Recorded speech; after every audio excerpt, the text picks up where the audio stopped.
I've been waiting patiently for any of these retro handheld companies to make a dual-screen Android handheld, and well, finally have one. Kinda. This thing has been a long time in the making. It was announced back in May, and there was very little information about when it would start shipping, aside from a little thing on their website that said August 5th. I didn't see that until much later though, so I kinda thought they were just sitting on them for no reason. As we got closer to August 5th, Retroid made it clear through their Discord server that this thing wouldn't actually ship by then, and that they needed more time to make sure everything was fine with it.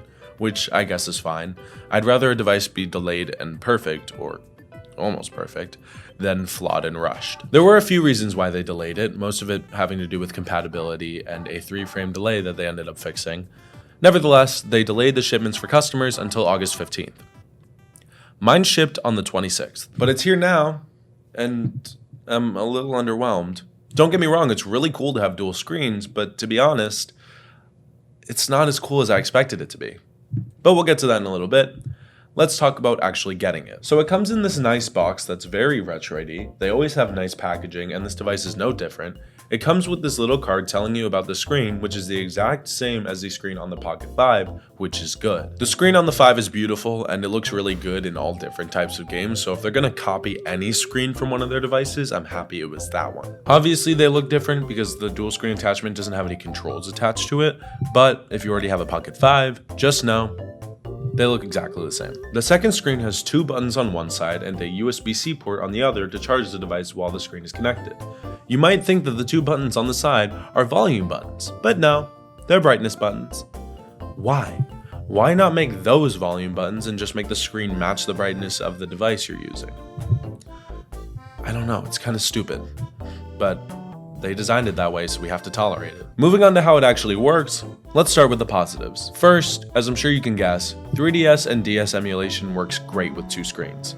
I love playing 3DS and DS games on these devices that can handle them, but I honestly hate only having one screen visible at a time, and even those layouts that put them side by side really don't satisfy me. It's one of the reasons I loved the Ambernic RG Cube so much. Both screens being visible made playing DS and 3DS games a lot more fun. I didn't have to click in the thumbstick every time I wanted to see the bottom screen, and this does that for me. Letting me see both screens and kind of simulating a 3DS while doing it is a huge plus, and I imagine it's one of, if not the main reason anybody would buy this attachment. Moving on from that, the hinge feels great. It's not very stiff and it locks to 3 different angles. The second one it locks to is probably what I'll stick to the most since that's how I used to play my 3DS, but it's good that they let you go fully flat if that's what you want. It is incredibly easy to get working. It's basically plug and play. You might have to do a little update to get it to work fully with your device, but just plugging it into the bottom USB-C port got it to work for me. The display immediately started showing on the second screen. And only the second screen. Yeah, you have to change the settings so that the main screen doesn't turn off when you plug in the RDS, Retroid dual screen. But after you change that, both screens are on and just mirror the same image. Yeah, one of the things I didn't really expect, which to be honest, I'm not sure why I didn't expect it, is that plugging in a second display just mirrors the first display on the second display, which to be honest was kind of disappointing. I don't know why, but I was kind of thinking it would do what Windows does when you plug like a Windows laptop or something into a monitor and kind of just extend the display. But I'm not sure that's really possible, so I'm not sure why I expected that. Okay, so I almost just lied to you guys. I haven't lied yet, but this just goes to show how bad some of these companies are with their communication when it comes to their own devices, because I went through a little period of time after I got this thing where I fully thought only the emulators that were supported for dual screens would let you play on one screen. I thought that like if you played like Dolphin or something, you would kind of just have to have both screens showing Dolphin at the same time, which isn't true. I thought that you couldn't put just one app on one screen and you had to mirror it onto both, because that's what I thought was true. There was nothing in the box or on their website to tell me otherwise. And I only figured out I was wrong when I went back and watched the demo video they released back in early July, and I only found that video because I was looking through their Discord channel and it happened to be pinned. This is not an issue exclusive to Retroid, but I don't really understand not making that information clearer, because it leads to situations like this one where someone who's literally reviewing this attachment thought that the only good use case was 3DS and DS games because those are the only emulators that really support dual screens. I almost just spread misinformation to you guys because they didn't make it super clear that there were other ways to get dual screens onto here. It's partly because I've never really tried to use dual screens on an Android handheld, but it's also because the only indication from Retroid that you can put games or apps on the second screen exclusively is in a YouTube video from over 2 months ago. If anyone from any of these retro handheld companies, including Retroid, is watching, please account for the lowest possible denominator in your packaging and just pamphlets and stuff, because I promise you, anything you think may be common knowledge is not. Alright, rant over. Moving on to things a little less positive, let's start with the design. It's not the worst thing in the world and it works for what it is, but the cable is what I take the most issue with. The bottom half of this fits snug around any device it's compatible with, those devices being the Pocket 5, Mini, and 4 Pro, but that's not accounting for the cable. The cable is dual-sided and it plugs into the USB-C port on the bottom of your device and the bottom of the screen in the back. It works well, but it sticks out like a sore thumb. I understand that they made the cable as long as it is because the screen needed to be able to fold down with it connected, but the way it sits looks so awkward. There's this little indent in the back that you can stick the cable into, but even that looks and feels awkward. If you let too much of the cable sit at the top, it struggles to stay up, and if you leave it all at the bottom, it can't fold down, which is like the most interesting thing about it, aside from it being a second screen. Something else that's kind of my fault, but it's also kind of just a warning to you guys. If you're planning on buying one of these, get the grip. I don't care if you have the 5, the Mini, or the 4 Pro. Get the grip they have for your device. This is a chunky attachment, and it's not uncomfortable without the grip, but it's certainly not the most comfortable. It also would just sit a lot more snug on top of the 5 if you have the grip.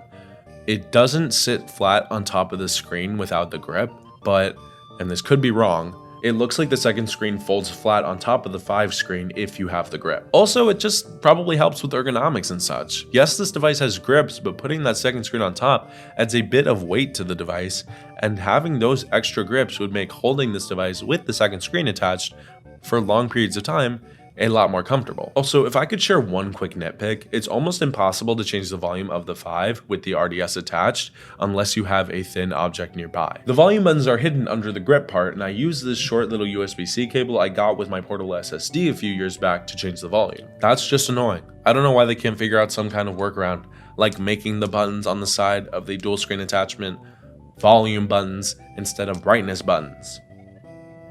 But it's annoying regardless. Also, this thing draws power from the device you're using, obviously, but I think it even draws power in sleep mode, because I left this thing attached to my 5 a few nights ago, and when I woke up in the morning, my 5 was completely dead. Now, it's normal for a device to drain slowly while in sleep mode, but it usually doesn't die until a few days later, especially with the 5. I've never experienced that before.